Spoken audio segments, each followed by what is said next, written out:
Hi, என் பேர் வசந்தன். நீங்கள் பார்த்துட்டு இருக்கிறது கேட்லாக் 1997 யூடியூப் சேனல். இன்னைக்கு நாம் என்ன பார்க்க போகிறோம் அப்படின்னு சொல்லி பார்த்தீங்கன்னா, how to make a greetings card அப்படின்றது தான். ஸோ பொதுவாக சின்ன குழந்தைங்கள்லேருந்தே கிரீட்டிங்ஸ் கார்டு ஃபஸ்ட்டு எப்படி மேக் பண்ணணும் அப்படின்றத சொல்லிக் கொடுங்க.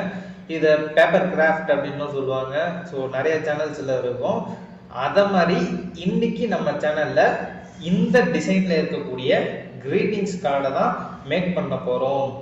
இதுக்கு நீங்கள் செலவு பண்ண வேண்டிய ருபீஸ் அமௌண்ட் அப்படின்னு பார்த்தீங்கன்னா 6 ருபீஸ் இருந்துச்சுனாலே போதும். கடையில் போய் ஒரு சார்ட் வாங்கி அதை நீங்கள் கட் பண்ணி இந்த மாதிரி ஒரு பட்டர்ஃப்ளை ஷேப்பில் இருக்கக்கூடிய டிசைனை இந்த லெட்டரோட அட்டாச்மெண்ட் பண்ணி உங்களுக்கு விருப்பமான பேரை எழுதி பின்னாடி நீங்கள் என்ன நினைக்கிறீங்களோ அதை நீங்கள் அப்படியே எழுதி உங்களுக்கு விருப்பமான பர்சன் கிட்ட வந்து நீங்கள் இந்த கிரீட்டிங்ஸ் கார்டை வந்து கொடுக்கலாம். சின்ன குழந்தைங்களுக்கும் சொல்லிக் கொடுங்க. நீங்களும் எப்படி இந்த மாதிரி கிரீட்டிங்ஸ் கார்டை மேக் பண்ணலாம் அப்படின்றதையும் தெரிஞ்சுக்கோங்க. அதையும் பேசாம இதை எப்படி மேக் பண்ணலாம் அப்படின்றத இந்த வீடியோவில் டீட்டெயிலாக பார்க்கலாம். சரி, இப்போ இந்த டிசைன் செய்யறதுக்கான தேவையான பொருட்கள் அப்படின்னு சொல்லி பார்த்தீங்கன்னா, ஒரு சார்ட்டை எடுத்து 15 x 15 சென்டிமீட்டரில் கட் பண்ணிக்கோங்க. அப்புறம் நெக்ஸ்ட் ஒரு சார்ட்டில் 9 x 14 அப்படின்ற டைமென்ஷனில் ஒரு சார்ட் எடுத்து கட் பண்ணிக்கோங்க. அப்புறம் ஒரு ஸ்டாப்லர் எடுத்துக்கோங்க. சரி, இப்போ 15 x 15 அப்படின்னு கட் பண்ணி வச்சிருக்க எடுத்துக்கூடிய பேப்பரை நான் மடிக்கிற மாதிரி ஃபர்ஸ்ட் மடிச்சுக்கோங்க.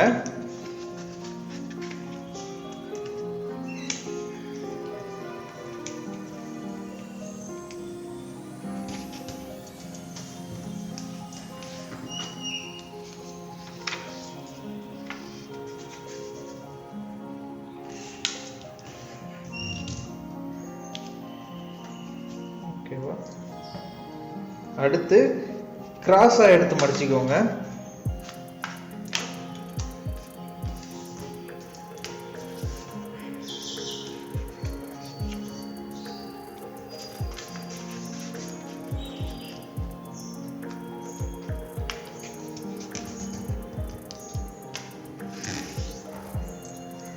இப்போ பார்த்தீங்கன்னா ஒரு ஸ்டார் ஷேப்பில் வந்து உங்களுக்கு வந்துருக்கும்.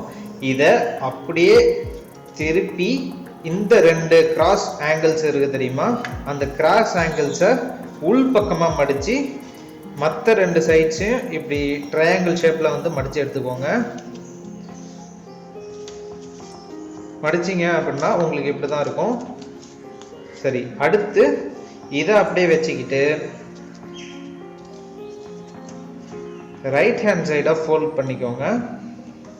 பண்ணதுக்கு அப்புறமேட்டுக்கு கத்திரிக்கோலால் இந்த சைடில் இருக்கக்கூடிய எட்ஜஸை வந்து ஒரு கர்வான ஷேப்பில் வந்து கட் பண்ணிக்கோங்க.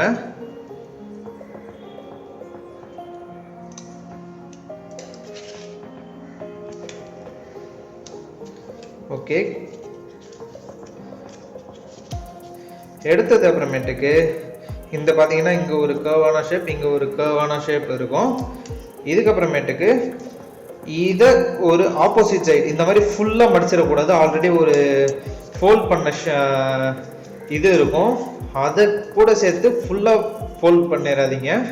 கொஞ்சம் லைட்டாக இருக்க மாதிரி ஓப்பன் ஸ்பேஸ் விட்டு இந்த மாதிரி ஃபோல்ட் பண்ணிக்கோங்க.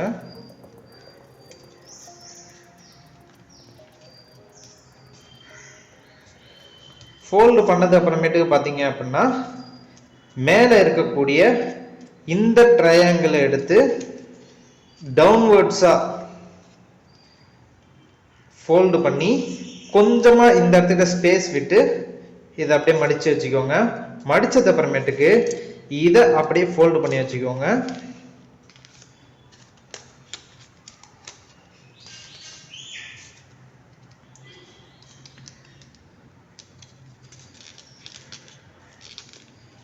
பார்த்தீங்கன்னா உங்களுக்கு ஒரு பட்டர்ஃப்ளை ஷேப்பில் கிடைக்கும்.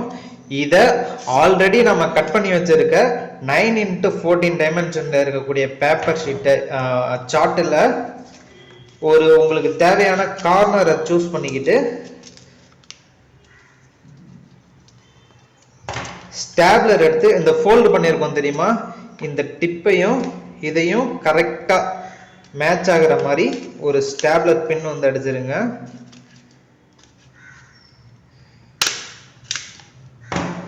ஓகேவா? இதை இப்படி கொஞ்சம் லைட்டாக ஷேப்பாக மடித்து விட்டீங்க அப்படின்னா உங்களுக்கான கிரீட்டிங்ஸ் கார்டு ரெடி ஆகிடும். இதை நார்மலாக உங்கள் வீட்டில் இருக்க சில்ட்ரன்ஸுக்கு கூட நீங்கள் மேக் பண்ணி கொடுத்து டீச்சர்ஸ் இப்போ வரக்கூடிய தீபாவளி அந்த மாதிரியான ஃபெஸ்டிவல்ஸுக்கெல்லாம் சில்ட்ரன்ஸை அவங்க டீச்சர்ஸ்க்கு ஒரு கிரீட்டிங் கார்டு மாதிரி ப்ரெசன்டேஷன் பண்ணுறது எப்படி அப்படின்றத வீட்டில இருந்தே சொல்லி கொடுங்க. அவ்வளோதான் இந்த வீடியோ. உங்களுக்கு பிடிச்சிருக்கும் அப்படின்னு சொல்லி நம்புகிறேன். திரும்ப ஒரு வீடியோவில் வேற ஒரு டிசைன் ஷேப்பில் பேப்பர் கிராஃப்ட் எப்படி பண்ணலாம் அப்படின்றத டீட்டெயில்டாக பார்க்கலாம்.